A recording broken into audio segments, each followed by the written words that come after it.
오늘부터 우리가 같이 이제 나눌 내용은 이제 예수님에 관한 것입니다. 실제로 1세기 당시에 예수님이 어떤 사역을 했고 또 어떻게 사람들이 그 예수님이 하시는 사역들을 이해했었는지, 그때 당시에 유대인들이 그 사역하시는 내용들, 그것을 어떻게 인식을 했고, 또 예수를 따른 사람들은 왜 예수를 그렇게 전생을 내걸고 따랐는지, 그리고 예수를 배척하고 또 죽음에까지 이르게 한 사람들은 왜 그렇게 했는지, 이런 부분들에 대해서 하나하나 살펴보겠습니다. 역사적인 사건들이기 때문에 그때 당시의 역사, 그때 당시에 그들이 가지고 있었던 문화, 종교, 이런 분위기, 상황들 속에서 이해하는 게 핵심이다라고 할 수가 있겠죠. 그래서 오늘 큰 제목으로 선지자의 프로필, 선지자의 개요, 그리고 그 선지자가 프락시스라고 하는 실천한 것, 실제로 어떤 행동을 하고 어떤 일을 실제적으로 했는지, 어떤 활동을 하는 것인지, 이런 부분에 대해서 전체적으로 예수님의 사역을 두고 같이 이야기를 하겠습니다. 오늘 그리고 다음 시간이 이어서 2시간에 걸쳐서 하겠습니다. 시간을 길게 하지 않고 이 챕터를 잘라서 2시간에 걸쳐서 같이 나눠보도록 하겠습니다. 예수님이 어떠한 삶을 살았고 예수님의 공적인 그 공생애라고 우리가 특히 이야기를 하죠. 공적인 그런 활동에 대해서 전체적인 윤곽을 간단히 묘사하는 것은 사복음서를 읽어보고 그리고 크리스찬이라고 한다면 그렇게 어려운 일은 아닐 것입니다. 예수님은 언제 출생하셨냐? BC 4년에 출생하셨다라고 산정을 합니다. 지금 우리가 나누고 있는 지금 역사죠. 서기 2020년인데, 그래서 AD 그리고 BC를 나누는 기점을 그렇게 정한 것이죠. 그래서 BC는 Before Christ, 그래서 그리스도가 오시기 전, 그래서 0년을 기점으로 그리스도가 왔다라고 산정을 한 건데, 이 산정을 한 계산은 AD 6세기 때 여러 사람들이 모여서 정한 것입니다. 그래서 예수님이 아마 이때 태어났을 것이다, 이때 출생했을 것이다, 그 연도를 기점으로 AD와 BC를 나누게 된 것인데요.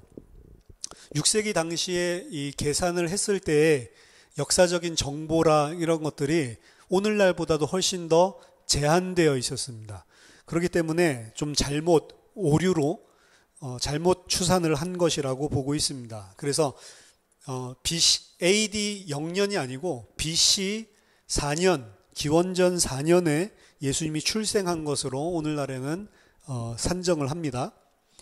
예수님은 갈릴리, 나사렛 동네에서 자랐고, 그리고 아람어를 일상생활에서 사용했었고, 적어도 어느 정도 히브리어와 그리고 헬라어를 또한 할 줄 알았다라고 생각을 합니다.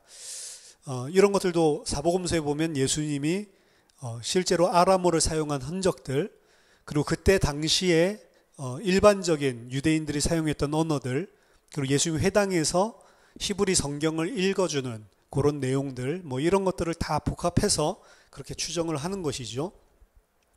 예수님이 공적인 사역, 공생애를 했었던 공적인 인물로 부상한 것은 약 AD 28년 언간으로 여겨지고 있습니다. 그리고 이때는 세례 요한이 사역했었던 사역과 어느 정도 겹치고, 세례 요한이 사역했었던 그 상황과 그 초기 사역이 거의 비슷한 그런 전체적인 상황과 환경들 속에서 예수님이 공적인 인물로 부상을 하고 사역을 하기 시작을 했습니다. 그리고 예수님이 전했었던 이 초기의 메시지들 또한 세례 요한과 완전히 떨어진 것이 아니고 같은 문맥들 속에서 비슷한 유사한 그런 메시지들을 증거했죠. 예수님은 당시 사람들에게 공적인 사역을 시작하면서 회개를 요구를 했고, 회개를 촉구하기 위해서 특별히 비유를 사용해서 하나님 나라에 대해서, 그리고 하나님의 통치가 무엇인지에 대해서 선포하셨습니다.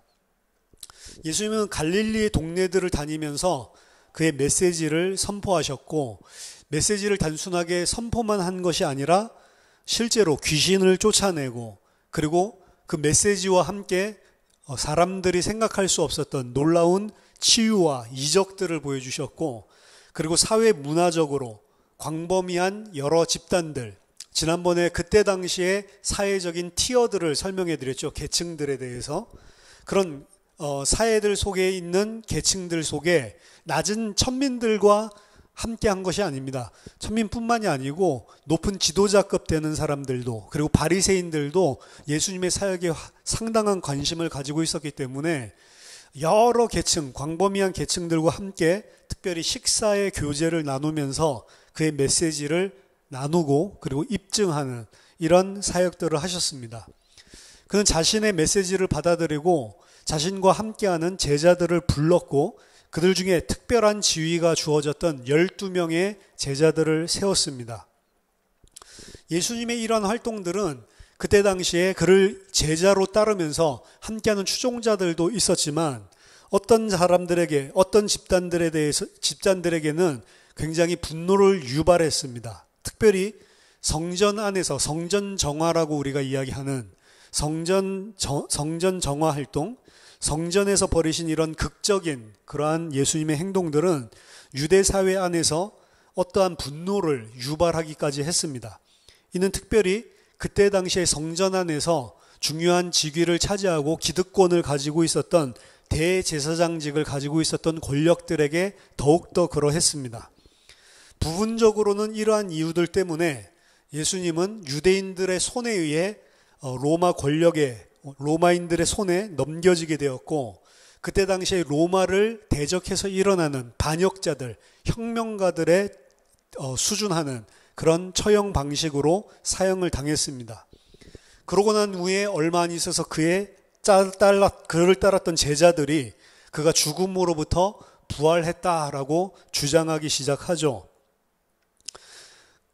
그 예수님의 부활을 증거하기 시작한 그 제자들과 또 그 말씀에, 그 부활의 소식에 반응했던 사람들이 초대교회를 이루는데, 그들은 이 사역을, 예수님의 사역을 이어받았지만 새로운 방법으로 실천을 했고, 그들 가운데 일부는 그러한 사역을 한다는 이유로 유대인들에게, 그리고 이방인들, 로마인들을 포함한 이교도들에게 여러 가지 핍박을 받았습니다.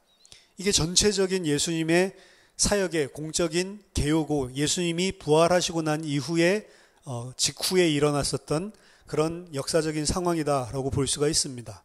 그래서 이렇게 간단하게 묘사하는 것은 누구든지 사복음서를 접해보고 또 기독교인이라고 한다면, 심지어는 불신자라 하더라도 이러한 정도의 전체적인 개요의 이야기들은 다 쉽게 알고 있고 들어왔던 이야기들이죠. 많은 사람들은 이 예수님의 행적과 예수님이 전파했던 그 말씀들에 대해서 이 복음서 기자들이나 혹은 신약의 기자들이 진술한 내용이 실제로 그런 행동이 있었는지, 실제로 그런 사건들이 일어났었는지, 실제로 그 말씀을 예수님이 직접 했는지 안 했는지, 이 부분에 대해서 논쟁을 많이 합니다. 하지만 더 중요한 것은 이렇게 복음서 안에서 예수님이 행했다고 진술되어지고 예수님이 말씀하셨다고 진술되어졌던 이 내용들이 어떻게 복음서 안에, 그리고 신약 성경이라는 형태로 남아져서 오늘날까지 전달되게 됐냐. 분명한 것은 당시에 1세기 사람들, 그리고 특별히 1세기 유대인들에게 있어서 이 복음서 안에서 전달되고 있는 내용이 들었을 때 상당히 설득력이 있게 들려졌고, 그리고 초대교회가 번성하고 초대교회가 형성을 하게 되는 그런 중요한 역할들을 하는데 이 메시지 자체가 영향력과 파급력과 설득력이 분명히 있었다는 거죠. 그래서 그 말씀에 기초해서 믿음의 신앙의 내용들이 세워지고 신앙 활동들, 그리고 초대교회 형성 포메이션들이 전부 다 그게 기초해서 설립되게 됩니다. 갈릴리의 유대인 혹은 그를 따랐던 초기의 제자들은 물론 그 교회, 나중에 부활까지 다 목격하고 세워진 교회가 봤었던 예수가 그 예수다라고 하는 것은 분명히 몰랐었음이 분명합니다. 그래서 예수님이 처형당할 당시에 그 따르던 제자들이 전부 다 흩어지고 예수님을 배반하는 그런 일들이 있었겠죠. 예수님은 갈릴리 회당에서 가르쳤었고 유대에서 소경을 눈을 뜨게 했고, 걷지 못하는 앉은뱅이를 걷게 했고, 절대 인간이 낫지 못하게 하는 나병 환자를 말씀으로 고치시는 사역을 했고, 예루살렘 성 밖에서 십자가에 달려서 죽으셨습니다. 그리고 그 사실을 알고 보고 함께 있었던 사람들이 흩어졌다가 나중에 부활을 목도하고 난 다음에 그분을 다시 따르게 되죠. 좀 이상한 기이한 현상이다. 부활이 실제로 없었다라고 사실은 믿고 싶기 때문에 많은 사람들은 그것을 이상하게 보기도 했습니다. 그래서 이들을 나사렛파, 나자린이라고 불리는 그런 나사렛파라고 불려지게 된 운동을 낳게 된 그 인물이 예수다라고 보고 있습니다. 자, 이런 예수님의 사역들을 그냥 단순하게 이렇게 전체적인 윤곽으로 훑어보는 것이 아니고 당시 유대인들에게 어떤 의미를 가졌는지 그 부분에 대해서 이번 주 그리고 다음 주에 좀 더 깊이 있게 살펴보려고 하는데, 일단 1세기의 유대인 사회는 뭐 여러 형태를 가지고 있기는 하지만 공통적으로 모든 사람들, 뭐 유대인들 중에 그렇지 않았던 뭐 배반자들도 있겠지만 대부분의 사람들이 실제적으로 지금은 뭔가 이 상황과 환경이 혁명적으로 뒤엎어지고 혁명적으로 뒤집어지고 변화가 되어져야 된다라고 하는 역동성을 가지고 있었습니다. 그래서 전체적인 분위기가 지금 이대로 가면 안 된다. 이것이 뭔가 완전히 개혁적으로 완전히 뒤집어 엎어져야 된다라고 하는 그런 분위기들을 가지고 있었고, 그런 움직임들이 실제로 있어 왔습니다. 이것은 아까 전에 얘기했던 사회 계층들 중에 하류층에만 속했던 그런 기류가 아니고 적어도 바리새인들도 마찬가지 생각들을 하고 있었고, 그리고 가장 최상위에 있는 그런 귀족층에게까지도 동일한 인식들이 존재를 하고 지지를 얻고 있었습니다. 그래서 예수님이 나타나기 전에, 예수님이 공생의 사역을 하시기 전에 BC 4년부터 AD 6년 사이에는 팔레스타인 지역에, 지금 이스라엘이 위치한 그 지역에서 여러 가지 혁명운동이 있었습니다. 그리고 그 혁명운동이 일어날 때마다 로마의 군권에 의해서, 로마의 정권에 의해서 자비 없이 전부 다 파괴되고 처형당하고 그런 억압을 당하는, 제압을 당하는 그런 일들이 있었죠. 제압을 당함에도 불구하고 이러한 사상들이 개혁이 일어나고 뭔가 지금 뒤바꿔야 된다라고 하는 혁명적인 분위기가 있었기 때문에 그런 여러 운동들이 계속해서 산발적으로 일어났습니다.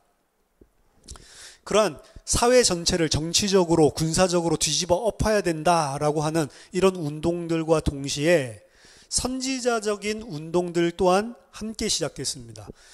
선지자들의 활동은 사실은 구약 성경이 쓰여진 그 시대까지 선지자들의 활동이 일어났고, 그 선지자들이 활동했었던 내용들과 그들이 주로 전했던 그 메시지들은 구약 성경에 담겨져 있습니다.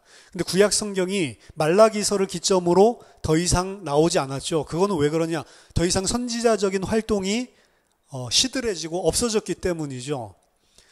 그래서 이 더 이상 말라기 때부터 신약 성경이 나오기까지 그 사이에 약 400년 동안의 기간 동안에는 그래서 더 이상 선지서들이나 선지자들의 활동이 등장을 하지 않습니다.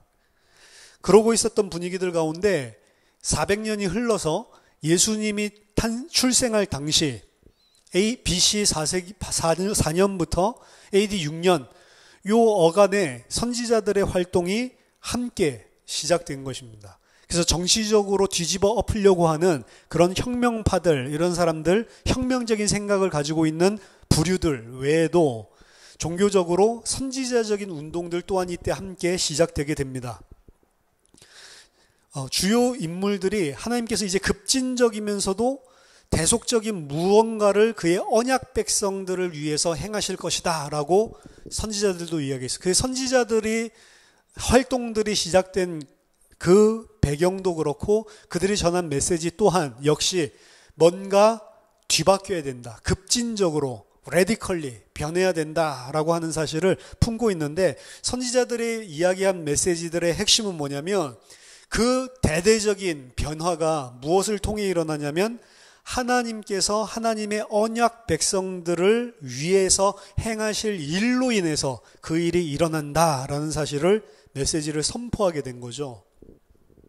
이러한 메시지들의 내용은 이스라엘인, 유대인이라면 공통적으로 오랫동안 고대해왔던 하나님이 약속하신 언약의 성취고 그 언약이 이루어지기를 원하는 그들의 소망이 성취였습니다. 언약의 하나님께서 그의 백성들을 재정립시키기 위해서 이러한 역사를 하실 것을 고대하고 있었습니다.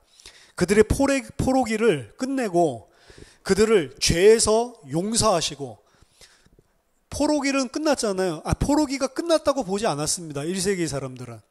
바벨론에서 돌아왔을 때 그게 포로기가 끝났다고 그들은 인식을 하지 않았어요. 왜냐하면 바벨론에서 돌아왔음에도 불구하고 바벨론에서 돌아오게 된 게 고레스 왕이 명령을 해서 그렇게 된 거죠. 돌아왔지만 여전히 누구 아래에 있습니까? 이 페르시아 아래에 있는 거예요. 페르시아가 멸망하고 난 이후에도 위에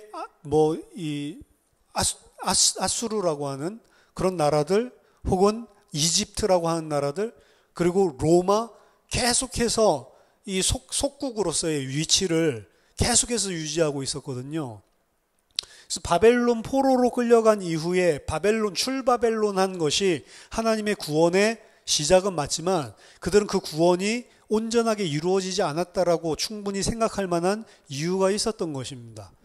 그래서 당시 유대인들은 우리가 아직 포로라고 하는데 그 엑사일이라고 하죠.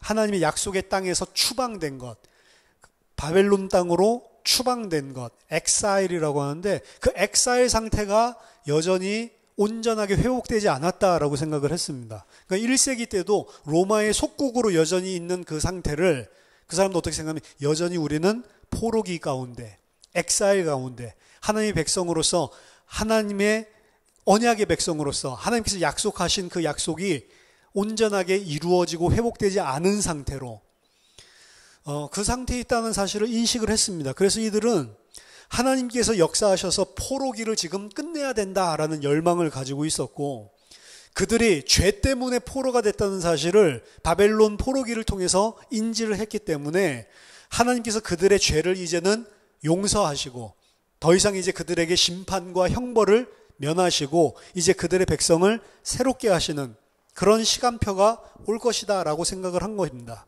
그래서 그 하나님의 개입으로 말미암아서 결국 이스라엘은 더 이상 이방인들에게 통치를 당하지 않고 온전한 자유와 해방을 찾게 될 것을 믿고 있었습니다.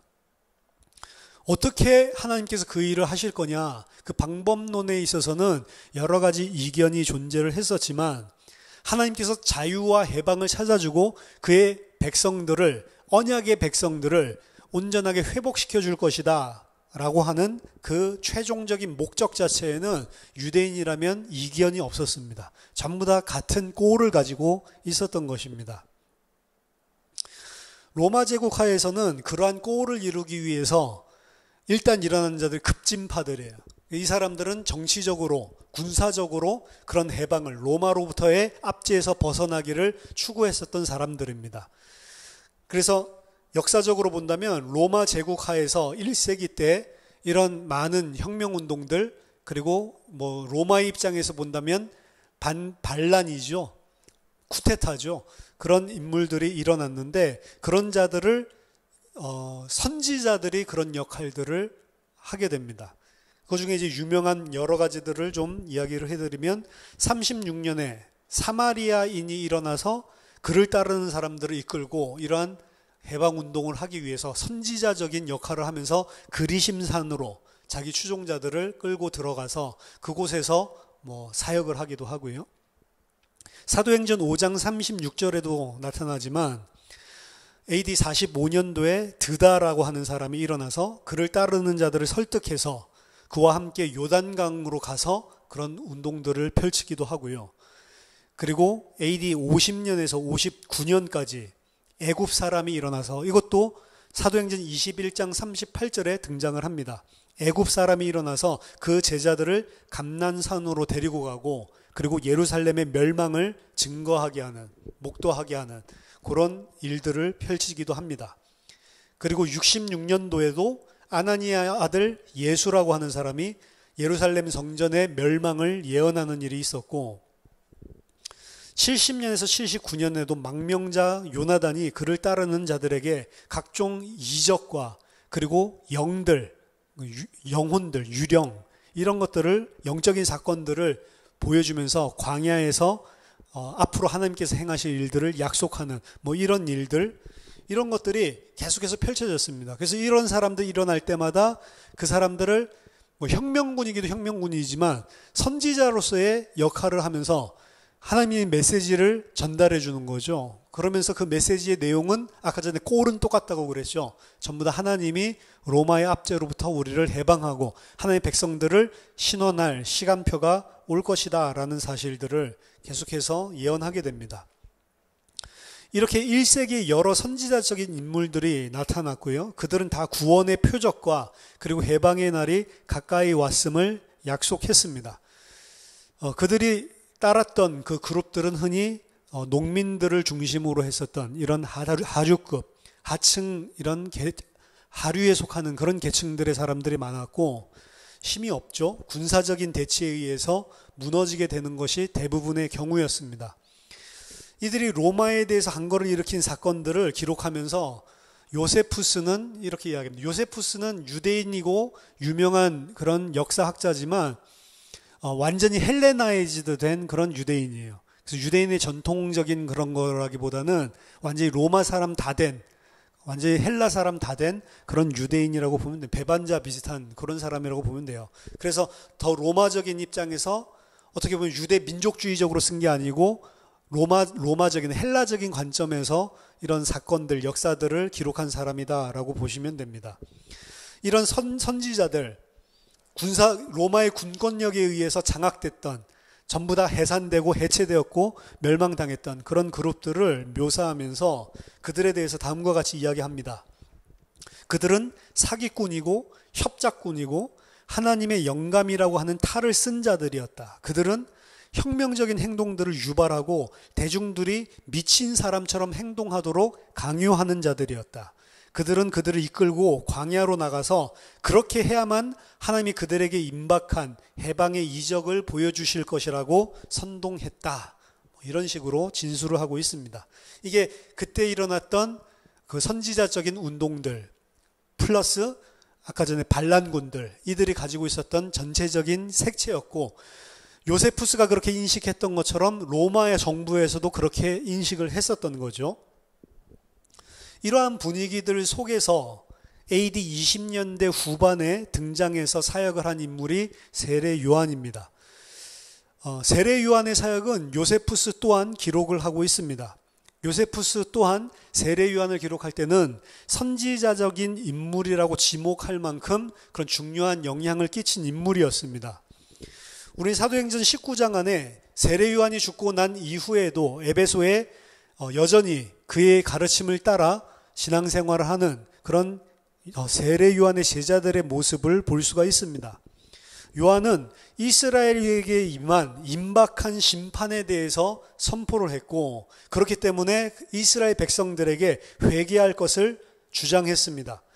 유대인들이 하나님의 백성이라고 하는 근거는 아브라함의 후손, 육신적으로 우리는 아브라함의 자손이기 때문에 하나님의 백성이라고 생각을 하고 있었지만 더 이상 세례 요한의 메시지에서는 너희들이 아브라함의 후손이라는 그런 혈연, 그런 유전적인 요인 때문에 더 이상 하나님의 백성이라고 말할 수 없고 너희들은 그 이유 때문에 하나님께서 지금 행하시는 진노와 심판을 피할 수 없다.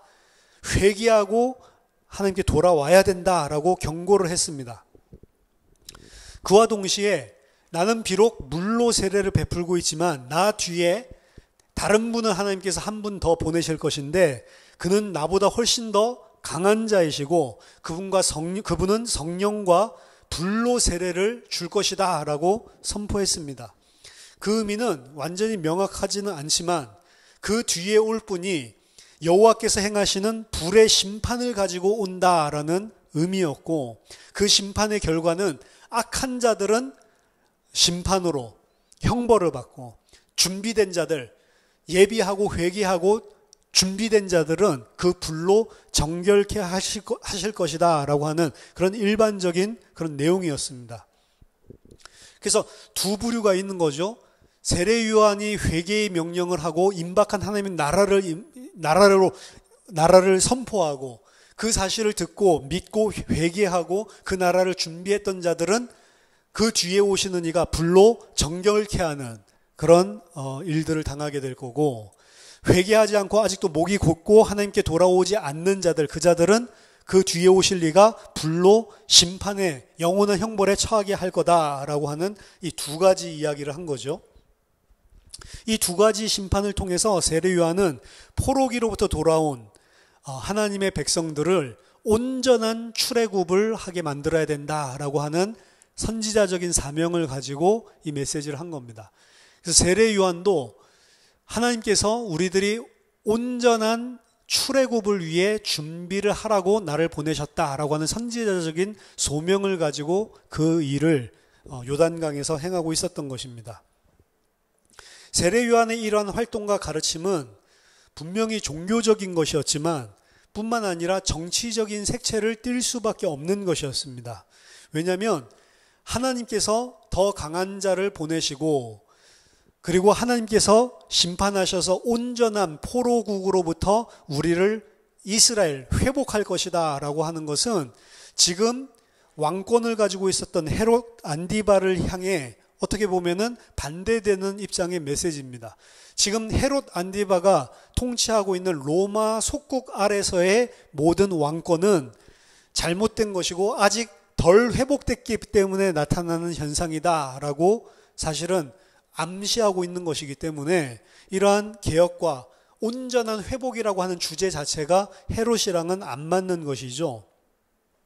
따라서 당시 유대인의 왕이었던 권세를 가지고 있었던 헤롯, 자신의 권세를 빼앗으러 자신의 권세를 무너뜨리고 온전한 권세를 세우러 강한 자가 올 것이다 라고 하는 부정적인 함의가 담겨져 있기 때문에 아무리 종교적으로 이야기를 하고 하나님께서 행하실 일을 하는 것이지만 그때 당시에 정치 권세를 가지고 있었던 자들의 입장에서 본다면 상당히 정치적인 운동을 하는 그런 선지자, 아까 전에 이야기했었던 그런 부류와 같은 그런 일들을 하고 있다라고 인식할 수밖에 없었던 것입니다. 왜냐하면 이것은 새로운 출애굽이다라고 하는 메시지 때문에 그래요. 분명히 출애굽의 역사가 출바벨론을 통해서 일어났지만 가장 이들에게 이 마음에 걸리는 건 뭐냐면 속국으로 있었기 때문에 다윗계의 왕이 여전히 세워지지 않은 것이었거든요. 이스라엘에게는 여전히 다윗의 후손, 다윗의 자손이 다시 다윗 때에 주셨던 그 왕권을, 영영한 왕권을 회복하기 위한 다윗 계열의 왕이 아직 세워지지 않았고, 사실 헤롯은 그 분야에 있어서 유대인도 아니었고 유다지파도 아니었기 때문에 오히려 이방인이었기 때문에 이두메인이죠. 그 부분에 있어서 사실은 어떤 약점을 가지고 있었어요. 딜레마죠. 자기 자신이 가지고 있는 가장 치부죠. 근데 그런 부분들을 강조하는 것이 새로운 출애굽을 하나님께서 완성할 거다라고 하는 메시지이기 때문에 그렇습니다. 그 당시에 용서의 물세례를 베푸는 자들은 이렇게 말합니다. 너는 지금 여기에서 물세례를 받는다라고 하는 것은 회개의 세례고 그리고 죄 씻음의 세례거든요. 죄 씻음과 회개는 원래 어디서 해야 되는 거냐면 예루살렘 성전에서 행해야 되는 것이었습니다. 근데 예루살렘 성전에 가서 회개를 하고 뭐 피제사를 드리고 그리고 죄 용서를 받으라라고 하는 게 아니고 요단강에 서서 세례 의식을 베풀면서 이것을 통해 회개하고 그리고 하나님의 온전한 백성으로 용서를 받으라라고 하는 이런 물세례를 베푸는 것들 자체가 너희는 성전이 아니라 지금 성전 의식을 통해 얻어야만 하는 것이 지금 이곳 요단강에서 일어나고 있는 것이다 라고 이야기를 하는 것이죠. 따라서 이 초기 의식을 행하는 자들은 상징적으로 이야기를 하고 있는 것입니다. 성전에서 받아야 될 것들이 온전하게 성전이 회복되지 못하고 성전 자체가 사실은 모든 불법의 온상이 되어버렸거든요. 당시 성전은 텍스를 취하고 이 물질적인 것과 이스라엘의 정치적인 권력을 소유할 수 있는 어떻게 보면 기득권자들에게 있어서 가장 탐욕스러운 자리가 사실은 성전에 위치하고 있었기 때문에 성전이 제 기능을 발하지 못하고 있다고 고발하는 것입니다. 그래서 성전에서 원래 했었어야 되는 그 일이 요단강에서 일어나는 것이고, 요단강에서 일어난 그 일은 뭐에 비유를 하고 있는 거냐면, 우리가 요새 출애굽기를 통해서 보고 있지만 홍해를 건너는 것, 그리고 요단강을 건너서 가나안 진입하는 것, 그 똑같은 일이 요단강에 들어갔다가 나오면서 일어나고 있는 출애굽을 상징하고 있는 것이었습니다. 그래서 홍해를 건너고 요단강을 건넜던 자들이 하나님의 백성 이스라엘 장자였던 것처럼, 지금 이 요단강에서 베푸는 회개의 세례를 통해 죄 씻음을 받고 용서를 받고 하나님 앞에 온전한 이스라엘로 회복하고 그 마지막 때를 기다리고 있는 자들, 그 자들이야말로 참 이스라엘이다라고 이야기를 하고 있는 것입니다. 그리고 그 참 이스라엘, 세례 요한이 회개의 세례를 베풀면서 준비했던 참 이스라엘은 곧 하나님께서 내 뒤에 보내실 강한 자, 그분을 통해서 하나님이 이 자들이 바로 내 언약의 백성이다라고 하는 하나님의 입증을, 하나님의 백성으로 여겨줄 수 있는 그 입증을, 정당성이 입증될 것을 증거하고 있는 것이었습니다. 따라서 이 의식에 동참하고 있지 않다라고 한다면 그 사람은 반대로 언약의 백성으로 여겨줄 수 있는 하나님의 회개의 기회를 박탈당하는 것이다라고 볼 수가 있는 거죠. 따라서 이런 방식으로 세례 요한의 사역을 1세기 유대인들의 관점에서 본다면 그것은 유대 세계 안에 있었던 선지자적인 갱신운동, 선지자적인 이스라엘의 회복운동에 같은 흐름을 타고 있었다라고 볼 수가 있습니다. 하지만 세례 요한이 증거했었던 이 갱신의 내용은 단순하게 기존에 있었던 구조를 조금 고치는 것이 아니고 사실은 기존의 시스템을 혁명적으로 새 것으로 대체하는 것이었기 때문에 세례 요한의 사역은 급진적인 것이다라고 볼 수가 있습니다. 따라서 공간복음서 안에서는 세례 요한이 헤롯에게 죽임을 당하는 것이 그가 결혼했었던 그 일을 부정한 것이다라고 지적을 하다가 죽임을 당한 것으로 체포되고 감금되었다가 결국에 사형까지 당하는 것으로 그림을 그리고 있지만, 사실은 세례 요한의 사역 자체는 헤롯을 비롯해서 당시에 권력을 가지고 있었던 사람들에게 급진적인 자기 자신의 권력을 어떻게 보면은 잘못된 것으로 지적하고 있는 그런 정치적인 운동으로 보고 있었기 때문에 헤롯의 입장에서 본다면 자신을 유대인의 참된 왕으로 인정하지 않는 비판이 그의 사역에 깔려 있을 수밖에 없었기 때문에 사실은 그를 체포한 것이고 그를 죽이기까지 한 것입니다. 그래서 신학자 크로사는 헤롯과 당시의 유대인의 집권자들의 입장에서는 광야 그리고 요단강에서 그리고 행하고 있는 선지자적인 사역들, 그리고 그들을 따르고 있는 군중들, 이런 자들은 항상 즉각적인 예방 타격이 필요한 위험한 집단이었다라고 이야기를 하고 있습니다. 예방 타격이라는 건 이들이 온전히 전복시키기 전에 미리 선제 타격을 해서 무너뜨려야 되는 그런 존재들이었다라는 거죠. 예수님은 분명히 세례 요한의 사역을 예수님 사역의 중요한 출발점으로 간주를 했습니다. 세례 요한이 내 뒤에 이어올 분을 예수님이라고 증언한 것처럼 예수님 또한 세례 요한이 내 길을 예비한 자다라고 하는 사실을 복음서에서도 인식을 하고 계시죠. 요한은 예수님이 바로 자기 뒤를 이어서 하나님이 보낸 그 강한 자라는 사실을 인식을 하고 자기 제자들에게도 그리고 자기에게 나오는 자에게도 그 이야기를 다 선포를 합니다. 나로부터 시작했었던 이 사역, 근데 나는 예비적인 사역의 길을 깐 것이고 이 사역의 주된 사역과 이 사역의 절정을 이루실 분은 바로 이 예수다라고 하는 사실을 분명히 인정을 했습니다. 그래서 그는 더 흥해야 되고 나는 더 쇠하여야 된다라고까지 이야기를 했죠.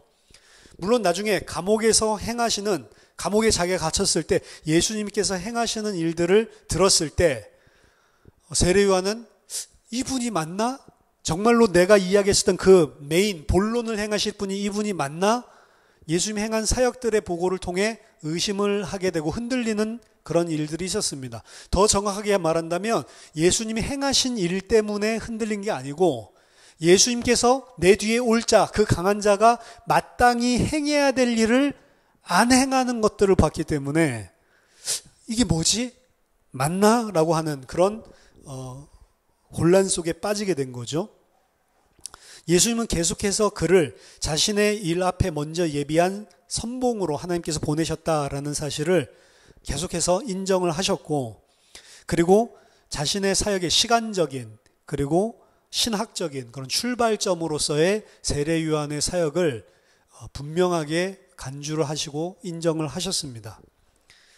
자, 우리가 가진 여러 가지 자료들에 의하면 예수님은 당시 유대인들 가운데서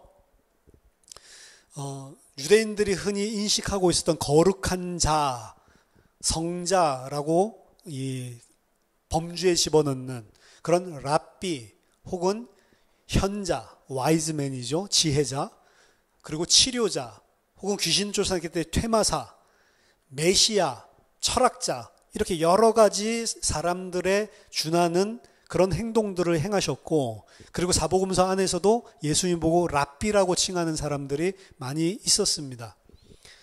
하지만 예수님 당시의 공생의 사역을 보면서 유대인들이 뭐 랍비라고 부르는 사람도 있고, 저분은 뭐 치유하는 그런 능력이 있는 그런 사람, 저 사람은 말씀을 잘 풀어내니까 참 지혜자다, 뭐 이런 여러 가지로 볼 수가 있었지만, 만약에 예수님의 공생의 사역을 보면서 한 가지 타이틀, 과연 그들은 예수님을 당시 1세기 사람의 관점에서 뭐라고 부를 수 있냐, 한 가지만 꽂으라고 한다면 그 한 가지는 단연코 선지자입니다. 이거 뭐 복음서를 통해서도 우리가 알 수 있어요. 예수님이 가이사랴 빌립보 지방에 이르렀을 때 예수님이 제자들에게 묻죠. 사람들이 나를 누구라고 하냐? 그때 사람들이 이야기하는 더러는 세례 요한이라고 하고, 더러는 엘리야라고도 하고, 더러는 예레미야라고도 하고, 더러는 선지자 중에 하나이다, 이렇게 이야기를 하죠. 근데 지금 말한 사람들, 예레미야, 엘리야, 그리고 세례 요한, 선지자들 중에 하나, 이 네 가지 부류가 전부 다 선지자잖아요, 한마디로 이야기하면. 그래서 예수님께서 행하시는 것들을 보고 1세기 유대인들은 저 사람은 선지자구나라고 보는 것이 가장 일반적인 1세기 당시 유대인의 관점에서 예수님이 행한 사역들의 행적이라는 거죠. 이것은 그의 제자들이 예수님을 선지자라고 이야기하거든요. 신명기 18장 18절 19절, 모세가 내 이후에 한 선지자가, 한 형제가 일어날 것인데 그 자를 참 선지자로 보는 그런 관점이 사도행전 3장 22절에도 등장을 합니다. 그래서 예수님의 제자들이, 그리고 예수님 제자뿐만이 아니고 예수님의 치유와 예수님의 사람이 행할 수 없는 기적적인 지식, 지혜, 그리고 기적, 이런 것들을 목격한 증인들이, 그 사마리아 여인도 예수님과 대화를 나누다가 내가 보니 당신은 선지자입니다 라고 이야기를 하죠. 그리고 바리새인들 중에서도 예수를 선지자로 인식을 했고요. 6월절에 예루살렘에 온 선지자들이, 그리고 심지어 유대의 대적자들이, 그리고 초대 교회에서, 그리고 더 중요하게는 예수님 자신 또한 자신의 사역이 선지자의 일임을 인식을 하고 있었습니다. 그래서 일관적으로 예수님 자신도 내가 선지자의 역할을 하러 왔다라는 사실을 인지하고 있음이 복음서를 보면 알 수가 있습니다. 신약 기자들은 그래서 예수님을 새 모세다라고 이야기하기도 하고 새 다윗이다 이런 식으로 모형적으로 구약의 인물을 통해서 여러 가지 설명을 하지만, 예수님을 가장 중요한 관점에서 이야기를 한다면 선지자적인 인물로 보는 강조점을 분명히 주장을 하고 있습니다. 따라서 예수님의 제자들은 예수님을 구약에 있었던 많은 선지자들보다 더 뛰어난 분이라고 보기는 뭐지만 더 뛰어난 선지자라고 인식을 했습니다. 다름 아닌 선지자인 거죠. 그래서 우리가 이 9번째 챕터에서 나누는 장면이 이 선지자들에 대한 프로파일과 그때 당시에 선지자들이라고 하면 어떤 개념을 가지고 있었는지, 그 선지자들에 대한 윤곽, 그리고 그 선지자들의 활동은 어떤 것이었나, 이 부분을 지금 살펴보고 있는 것입니다. 자, 예수님은 그의 사역을 할 때 선지자적인 일을 행하셨는데 구약 성경에 나오는 선지자들이 행했었던 많은 일들을 그대로 행하십니다. 에스겔과 같이 예수님은 성전에서 하나님의 영광이 떠났다라고 이야기를 하고 그 운명이, 그 성전이 더 이상 하나님의 보호를 받지 못하고 무너질 것을 예언을 하셨습니다. 그리고 예레미야처럼 이스라엘의 애국심에 대한 배신자로 불리울 수 있는 그런 위험을 똑같이 당하면서도 언약의 하나님의 참된 대변인으로서 그런 오해를 살만한데 그 불구하고 그 사역을 그대로 신실하게 행하셨습니다. 따라서 예루살렘 성전의 파괴를 예언하셨고, 예수님 재판에 넘겨졌을 때에도 유대인들이 죄목에 거짓 선지자로서 그를 몰아갔죠. 예수님은 자신이 보여줄 수 있는 표적은 요나의 표적 외에는 보여줄 것이 없다라고 이야기를 하셨습니다. 요나는 니느웨에 임한 임박한 하나님의 진노를, 심판을 선포한 선지자였고, 물고기의 뱃속에 들어갔다가 기적적으로 하나님의 도우심으로 살아나는 경험을 한 자였죠. 예수님 또한 마찬가지로 임박한 이스라엘의 심판을 예언하셨고, 하나님으로부터 자기 자신의 메시지가 맞고 자기는 하나님이 보내신 그런 선지자가 맞다라고 하는 입증을 요나와 비슷한 방식으로 받게 되어지는 그런 행적을 보여주십니다. 또한 그는 아모스처럼 그 날, 마지막 심판날에 대해서 끊임없이 재정의를 하면서 이스라엘을 경고하셨습니다. 이스라엘에게 있어서 그날은 빛이 아니라 어두움의 날이 될 것이다 라고 하는 그 메시지를 아모스처럼 증거하기도 했습니다. 하지만 이 모든 선지자들보다도 예수님의 선지자적 사역에서 가장 많이 닮은 구약의 선지자의 인물은 바로 엘리야였습니다. 엘리야의 스타일을 가장 많이 닮았습니다. 그리고 의도적으로 엘리야와 흡사한 행위를 하셔요. 특히 여러 가지 치유, 여러 가지 이적, 그리고 심판에 대한 경고에 있어서 엘리야와 똑같은 방식으로 그렇게 행하는 장면을 일부러 보여주십니다.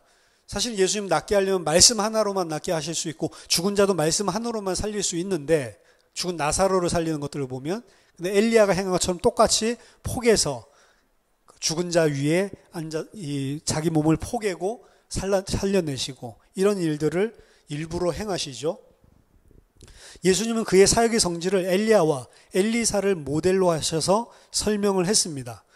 하지만 동시에 예수님은 엘리야의 것과 같은 것과 동시에 다른 점 또한 동시에 보여주셨습니다. 예수님의 사역은 엘리야와 매우 흡사했고, 제자들 또한 제자들의 눈에도 그렇게 보여졌습니다. 그는 신실하지 못한 여호와의 백성들에게 그들의 언약의 하나님께서 진노로 그들에게 올 것을, 심판을 선포했습니다. 하지만 동시에 또 다른 메시지를 선포했습니다. 그거는 그들이 이야기했던 것 이상의 새로운 시대에 대한 축하와 그것이 이미 시작되었다라고 하는 선지자적인 메시지였습니다. 그들은 앞으로 시작될, 앞으로 하나님께서 행하실 것이다를 예언했다라고 한다면, 예수님은 내 안에서 내가 행하는 이 사역들과 내가 이 땅에서 행하는 하나님의 일들을 통해 이미 그 일은 계시가 되었다라고 하는 사실을 선명하게 선포하셨습니다. 자, 이 모든 것들은 예수님이 자신의 사역이 구약의 선지자들의 사역과 연속성을 가지고 있었고, 그리고 그 연속성은 뭘 말하냐면 그들이 증언하고 그들이 예언했던 일이 그 절정이 자기 자신 안에서 지금 이루어지고 있음을 분명하게 인식했음을 보여주는 것입니다. 엘리야나 예레미야처럼 그는 언약의 하나님으로부터 메시지를 선포했고, 상징적인 행동을 통해서 살아나셨습니다. 그는 어리석은 길로 가고 있었던 백성들을 정면으로 부딪히고 그들을 다른 길로 가도록 초청을 하셨습니다. 그리고 그의 앞에 있었던 선지자들과 마찬가지로 예수님은 기존 세력에게 죽임을 당한다 하더라도 그들을 두려워하지 않았습니다. 세례 요한은 육신적인 아브라함의 후손이 하나님의 백성으로 충분치 않다라는 사실을 말했고, 그리고 헤롯의 치리를 거부했죠. 예레미야는 자기 자신이 감옥에 갇히게 되는 그리고 죽음의 위협을 당하게 되는 그러한 가운데서도 성전과 국가의 멸망을 왕족과 제사장들과 성전 선지자들 기존 권력을 가지고 있는 면전에서 선포했었습니다. 엘리야는 바알과 아세라라고 하는 선지자들, 거짓 선지자들과 단독으로 싸우고 또 악한 왕 아합과 홀로 맞서서 싸우기도 했습니다. 그들에게 물론 그들을 따르는 자들이 있었지만 그들이 행한 사역들의 내용을 보면 그들은 변방의 선지자였고 홀로 그 싸움을 하고 있는, 어떻게 보면 외로운 싸움을 하고 있는 인물들이었습니다. 그들은 모두 현실 속에서는 문제를 일으키는 자, 사회를 혼란시키는 자, 이런 자로 고소되었습니다. 예수님이 1세기의 맥락 안에서 구약에 있었던 선지자들과 같은 맥락 속에서 선지자다라고 보는 것은 사실은 이 맥락 속에서 본 겁니다. 예수님께서 행하시고 있는 사역들, 선지자적인 사역은 기존 권력들의 잘못들을 고발하고 기존 체제들의 위협에도 굴복하지 않고 대대적인 개혁, 그러면서 하나님의 심판을 선고하는 그런 레디컬한, 극단적인, 그러면서도 많은 사람들 따르는 자들이 존재는 했지만 일반적인 사회적인 견해에서 본다면 독고다이로 외롭게 싸우고 있는 그런 모습들을 보여주는 거예요. 이 모든 모습들이 구약의 선지자들 속에 있었고, 그리고 예수님들의 사역 속에서도 그대로 묻어나고 있기 때문에 예수님을 선지자로 인식할 수밖에 없었다는 것이죠. 그리고 그 선지자적인 행위들은 기존에 있었던 모든 선지자들이 했던 것들과 맥을 같이 하고 있습니다. 최종적인 선지자였던 세례 요한의 사역을 시작으로 해서 예수님도 그 사역을 그대로 이어서 펼쳐나갔고, 동일한 메시지와 동일한 내용들을 가지고, 그럼에도 불구하고 그들과 달랐던 점이 있다라고 한다면 그들은 앞으로 임박한 일어날 하나님의 일, 그거를 선포하는 사람이었다면 예수님은 앞으로 일어날 일이 아니고 이미 그 일이 내 안에서 시작됐다라고 선언하는 유일한 선지자였습니다. 그걸 그래서 예수님은 인식하셨어요. 그래서 우리들이 이야기하는 하나님의 나라, 하나님의 왕국은 예수님이 선포하면서 하나님의 나라가 가까이 왔다라고 하는 게 가까이 왔다라는 의미가 아니라고 제가 여러 번 말씀드렸죠. 이제는 신약 개론을 만약에 하면은 더 자세히 이야기할 수 있겠지만, 아우토 바실레이아, 예수님 그 자신이 하나님의 나라라고요.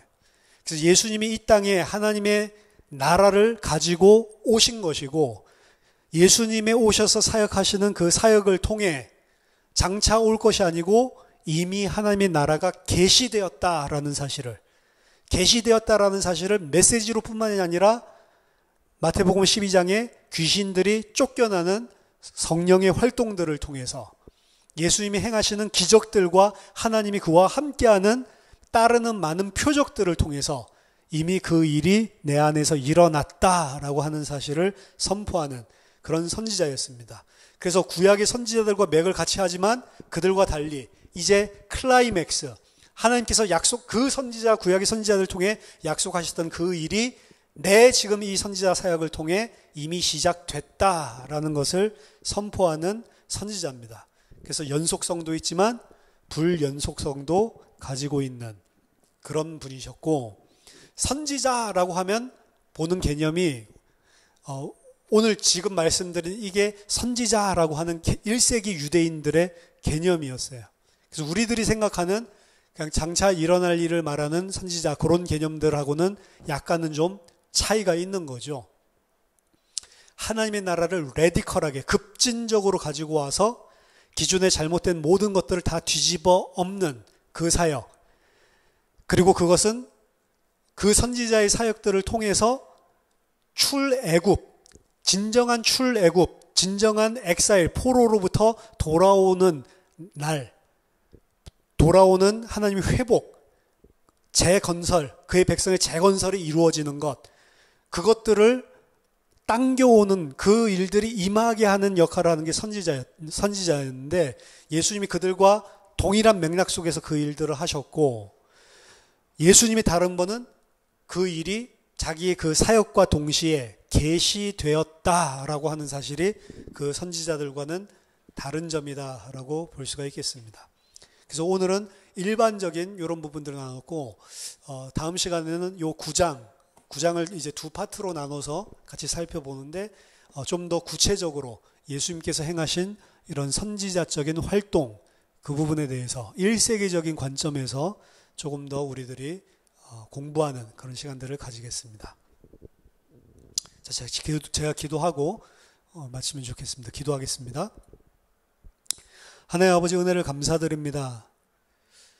예수님께서 하신 말씀과 예수님께서 이 땅에 오셔서 행하신 그 모든 일들이 어떠한 것인지를 우리로 하여금 바르게 또 더 분명하게 선명하게 이해하게 하시고, 하나님 1세기에 있었던 예수님을 잘 이해하는 것이 아니고 그 예수님이 행하신 일들을 통해 우리에게 궁극적으로 주신 그것이 무엇인지, 예수님이 그렇게 선포하셨던 하나님의 나라가 무엇이고 예수님이 그 사역들을 통해서 죽기까지 이루셨던 그 일이 무엇인지를 더 분명히 알 수 있는 그런 유익한 시간이 될 수 있도록 축복해 주시옵소서. 예수 그리스도 이름으로 기도하옵나이다. 아멘.